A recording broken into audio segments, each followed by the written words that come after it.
Olá, boa noite. Quando pensamos em moda, logo vem à mente a imagem de um desfile com aquelas modelos altas e magras, mas muito tem sido discutido sobre o estereótipo de beleza criado pela indústria da moda, já que esse padrão de corpo não representa a realidade dos brasileiros. E pensando nisso, o Realidade em Pauta de hoje aborda a moda inclusiva, que vai além do pensar no corpo real do brasileiro, mas que idealiza roupas pensando nas pessoas portadoras de deficiência física, por exemplo, que muitas vezes têm corpos com características peculiares. Tudo o que é belo chama a atenção, seja uma roupa, um detalhe ou pessoas. Mas você já parou para pensar no que considera bonito de verdade? Já tentou comparar a aparência com essência ou o formato do corpo com a história de vida de uma pessoa? Beleza é a palavra-chave que impera nos desfiles de moda, onde as pessoas são representadas por modelos com algumas características padronizadas. Mas basta dar uma voltinha nas ruas para entender o que a população pensa sobre a beleza representada nas passarelas e o quanto isso condiz com corpos reais. Eu acho que poderia, colocar mais modelos pro nosso meio padrão e ter mais roupa pra gente mais cheinha. Eu sempre encontro dificuldade no tamanho da roupa, não tem o meu tamanho normal, né? Nem sempre é aquela magra, aquela de passarela. Hoje as mulheres, elas têm um corpo diferente, são definidos, quadril maior, seio maior, cintura menor, cintura maior. Então, tem que reconhecer melhor o corpo da mulher. As mulheres estão melhorando, se aceitando melhor, e aí com isso vai acabando um pouco com esse padrão de beleza, né? E aí o importante mesmo são as mulheres se aceitarem e mostrarem isso, né? Não tentar entrar no padrão de beleza específico ali que eles impõem pra gente. No mundo da moda, o que não falta é criatividade. São cores, texturas e modelos para todas as estações. O problema é encontrar peças que atendam às necessidades de quem não se encaixa nos padrões das passarelas. Nos últimos anos, a discussão sobre conceitos de belezas medidas com a fita métrica ganhou novas dimensões. A partir daí, a moda plus size começou a conquistar espaço e atraiu os olhares do mercado. A estilista Débora Fernandes fala sobre o quanto esse segmento tem evoluído ao olhar para as diferentes necessidades das pessoas. Eu fiz faculdade de moda e não se falava de mercado plus size dentro das faculdades, né? E isso há 9 anos atrás, a moda plus size, ela é muito recente. Então, essa mulher, ela começou a ver que ela não tinha muitas possibilidades e muitos empreendedores surgiram da própria necessidade de não encontrar peças do seu tamanho com informação de moda. Além de estilista, a Débora também é modelo plus size. De olho nas tendências e na demanda, ela resolveu investir no próprio negócio com o objetivo de atender esse público. Acho que falta ainda um pouco coragem das pessoas empreenderem em diferentes segmentos, né? Dar voz e dar acessibilidade para diferentes corpos. Então, eu vejo hoje a moda plus size, que é o meu segmento, que ela tem crescido e a mulher mesmo está dando voz a isso. Ela tem exigido do mercado, exigido das marcas, roupas que têm a tendência de moda, mas se adequem àquele biotipo. Aí sim, o estilo vai se tornando democrático em uma realidade onde a inclusão possa dialogar com as diferenças. Então a gente tem uma ideia de que há um modelo a ser seguido e que esse modelo não pode sair disso, né? Então é o corpo magro, é o corpo que é malhado, quer dizer, a gente tem um certo estigma, então outros corpos não entram. E a gente está falando de pessoas, né? E as pessoas são diferentes. A partir daí, é possível entender que não caber naquela beleza quadradinha pode ser a maior liberdade de alguém, independente do formato do corpo. O segmento plus size deu voz à moda inclusiva. Hoje as pessoas não querem algo que elas não podem ser, e sim marcas que conversem com os valores, com o seu perfil.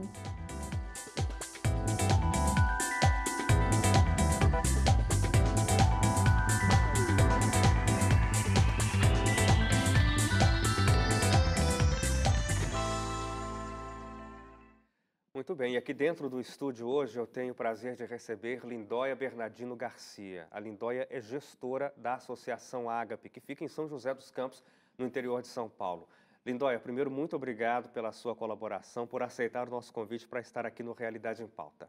Eu que agradeço, Hélio, agradeço a TV Novo Tempo, né, por dar essa oportunidade para a gente falar um pouquinho da nossa experiência. Pois é. Lindóia, agora uma coisa que me chama a atenção é que a sua formação é na área de odontologia, né? Você é cirurgiã dentista, tem especialização em odontopediatria e uma especialização na odontologia para pessoas com deficiência. E aí você uniu isso tudo com o trabalho que você realiza na Ágape, que é uma associação que é voltada para atender pessoas com deficiência. Pessoas com deficiência, isso.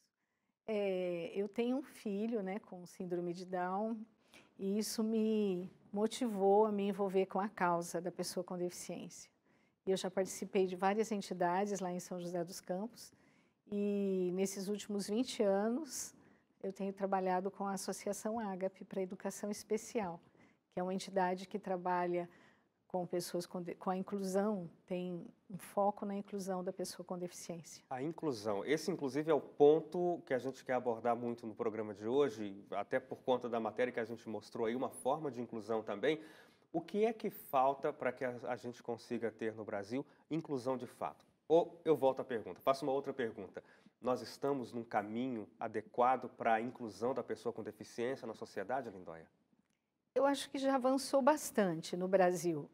Avançou primeiro com as leis, que são bastante avançadas, mas na prática as leis ainda nem sempre funcionam, ou os direitos nem sempre ainda são garantidos na prática. São garantidos na lei, mas não na prática, né?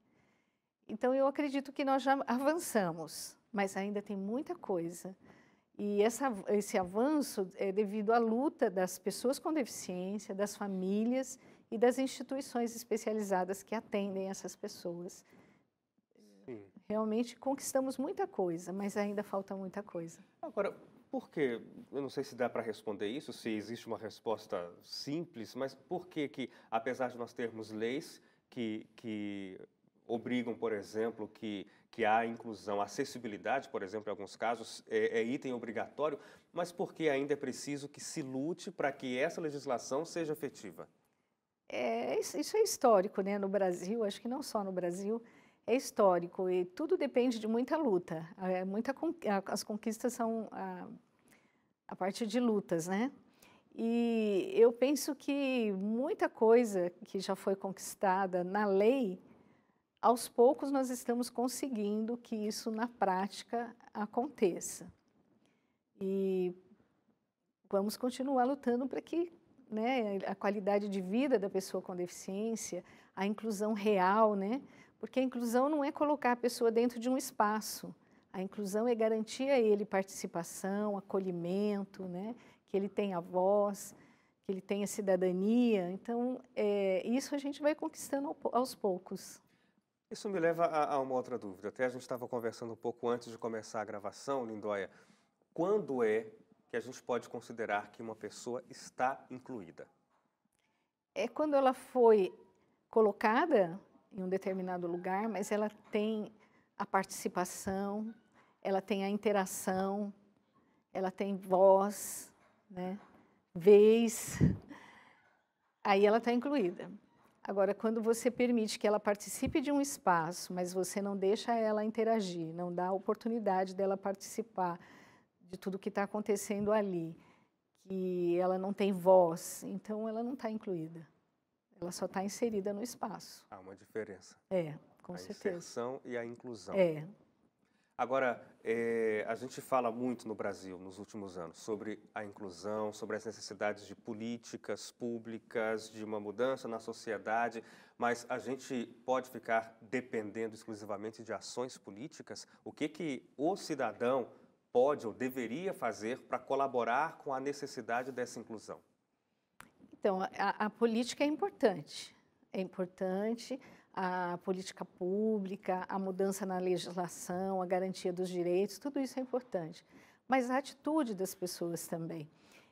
Porque são as barreiras que existem para que a inclusão aconteça, nem sempre são só dependentes de política, mas também pode ser de atitudes, porque as barreiras podem ser físicas, né? Quando o deficiente físico cadeirante não consegue atravessar uma rua ou uma calçada porque não tem acesso, mas elas podem ser também atitudes. Quando eu rejeito, eu não aceito, eu tenho um deboche, ou um apelido, ou um bullying, também são barreiras. E essa depende das pessoas, né? E essas barreiras têm que ir caindo com o tempo, porque isso tira a qualidade de vida das pessoas com deficiência, né? Pensar no coletivo é pensar em todos iguais. Brancos, pretos, amarelos, gordos, magros, altos, baixos, de cabelo liso, crespo ou enrolado. E também é pensar em quem não ouve, em quem não tem as pernas, quem não tem um braço, quem tem um braço amputado, quem tem algum tipo de deficiência visual. Inclusão é isso, é não pensar no diferente, mas ver que somos todos iguais e devemos ser tratados da mesma maneira.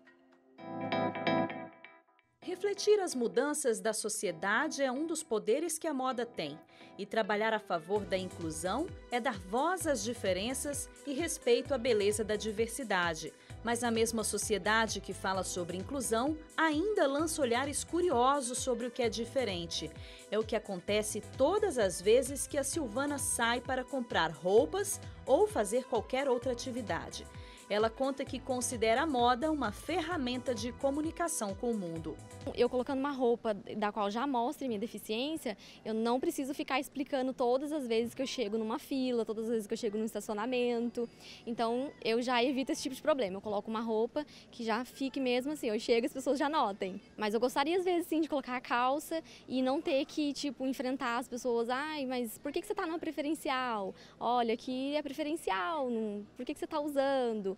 Então, às vezes, eu não diversifico o meu estilo de roupa por esse motivo também. De acordo com o último censo do Instituto Brasileiro de Geografia e Estatística, são quase 46 milhões de pessoas com algum tipo de deficiência no Brasil, seja ela física, visual, mental ou auditiva, o que representa cerca de 24% da população. Pois é, estamos falando de 1/4 da população brasileira que, no mundo da moda, começou a ganhar espaço só agora.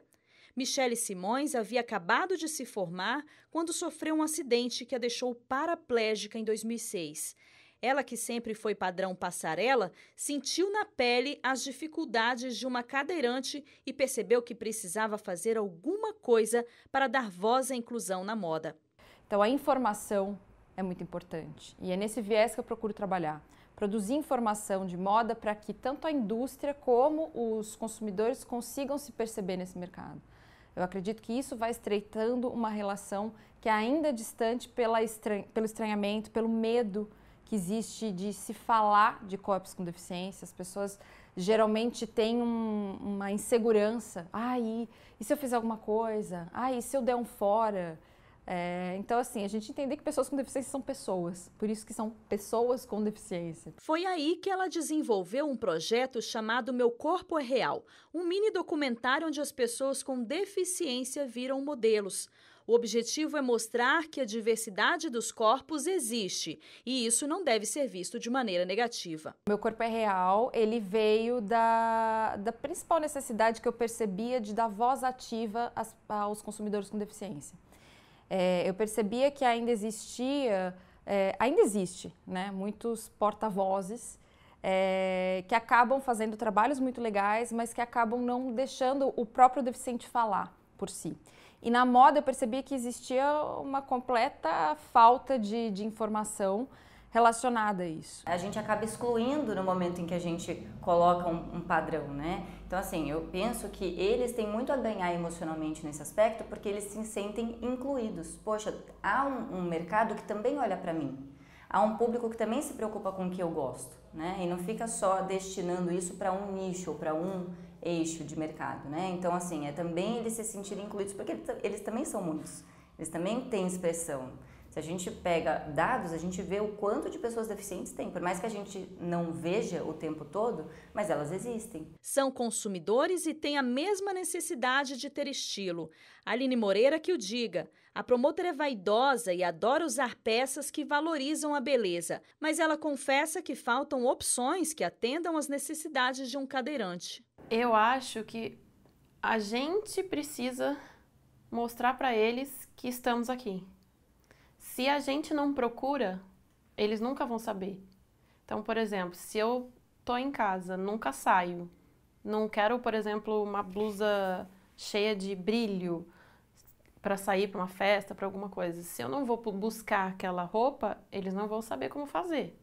Eles não vão saber chegar até mim essa roupa, essa moda. A gente é um ser humano também, então precisa mais deficiência na passarela, precisa a gente ser mais representado, as pessoas precisam ver mais o mundo com o nosso olhar. Eu acho que essa é uma ideia muito legal, muito bacana também para levar para as passarelas. Então fica a dica para as empresas que ainda não perceberam esse grande potencial de mercado.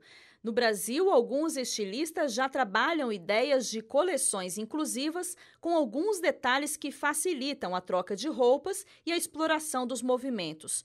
Pouco a pouco, a diversidade deixa de se calar para ganhar os holofotes da inclusão. Acho que a gente precisava se unir, precisava ter alguma coisa nesse sentido, de pessoas que passem por isso, que sabem como é estar nessa situação e procurar meios.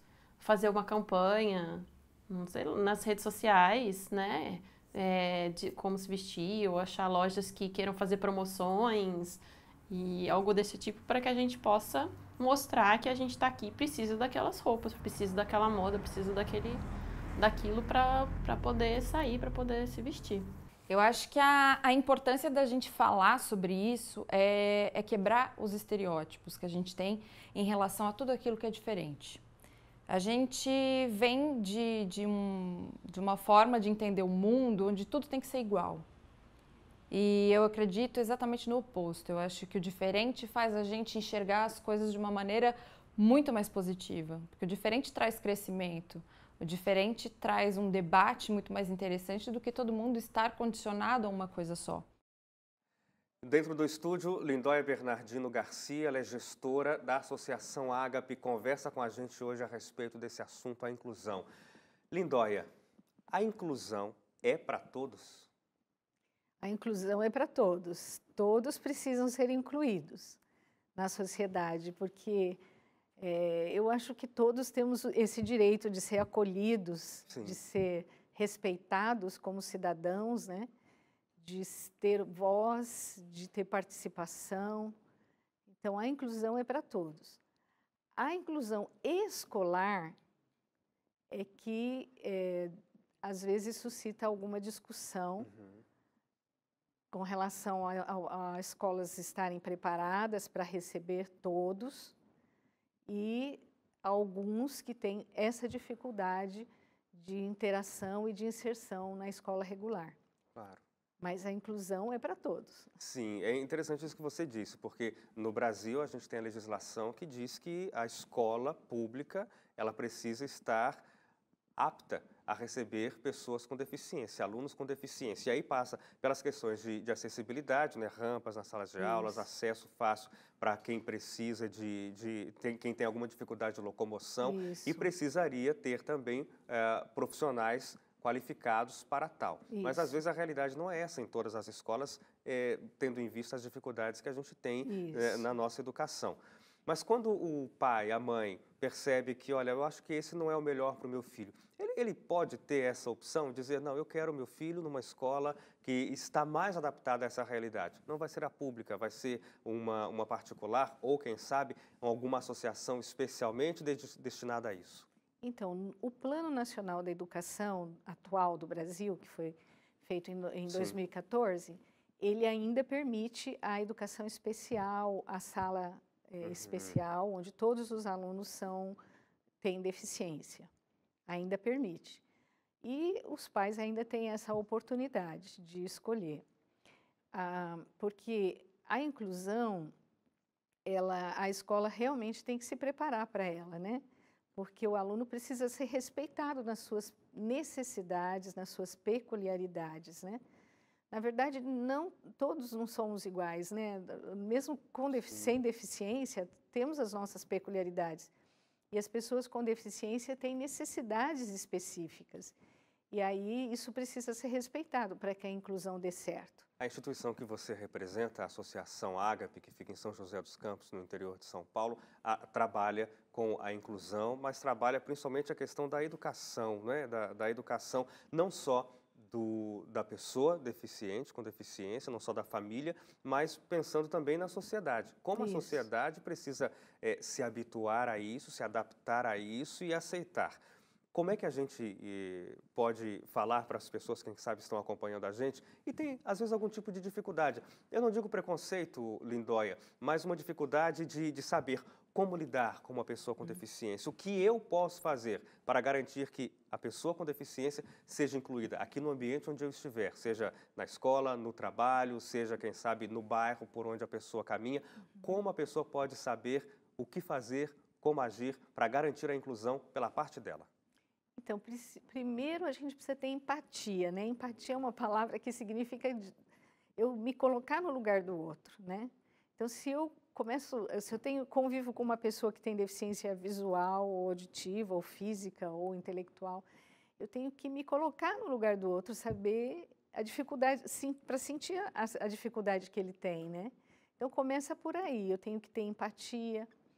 É bom procurar saber um pouco a respeito daquela deficiência, conhecer um pouco mais, né, a respeito daquela deficiência e tentar dar o apoio que a pessoa precisa para ela poder participar do ambiente onde ela foi incluída, seja no trabalho, seja na escola, seja na igreja, seja num clube, onde a pessoa estiver, que ela tenha voz, que ela tenha participação, que ela se sinta bem ali, que ela se sinta acolhida. Então, é o esforço que as pessoas têm que fazer. Infelizmente, a gente ainda tem questões de aceitação, de barreiras, né? E em escola mesmo precisa ser trabalhada a questão do bullying, porque a gente já acompanhou muitos casos de meninos que tiveram problemas com bullying, isso abaixa a autoestima, causa problemas emocionais, né? Rejeição. Então, tudo isso tem que ser trabalhado. Aí sim a inclusão acontece. Quando você fala sobre barreiras, você já comentou isso no primeiro bloco também. Quais são as principais barreiras que ainda impedem a inclusão, que atrapalham a inclusão e que precisam da atuação da pessoa, do cidadão? Então, a gente tem, a que é mais discutida é as barreiras do espaço físico, né, de acessibilidade. Principalmente para o deficiente visual, para o deficiente físico, que precisa ter adequação do espaço físico. É uma barreira importante. Mas também existe barreiras de comunicação, né? Às vezes com o deficiente auditivo, com um autista que não é oralizado, com um deficiente intelectual também que não tem oralidade. Às vezes tem que ter uma comunicação alternativa, né? Libras para o deficiente auditivo. A gente tem essas barreiras ainda são importantes. Mas a barreira atitudinal, que é uma barreira que ainda é muito importante, que a gente precisa derrubar. Porque você, às vezes, consegue incluir a pessoa no mercado de trabalho e a atitude dos colegas, né? Não colaboram para que essa pessoa permaneça, às vezes, no trabalho. Então, é importante essa barreira atitudinal, onde existem rótulos, apelidos, né, brincadeiras que diminuem a pessoa, que não valorizam aquilo que ela é, né? Então, isso também precisa ser trabalhado. É preciso que cada um pense na atitude que tem tido para ser alguém que colabore com a inclusão e não o oposto. Tanto na escola, na sociedade, na vizinhança, né? No trabalho, onde a pessoa está, ela precisa que as outras pessoas realmente a acolham e tenham uma atitude positiva, né? Para com ela, e não uma atitude de rejeição, uma atitude que leve a diminuir a pessoa dela, né? Claro, claro.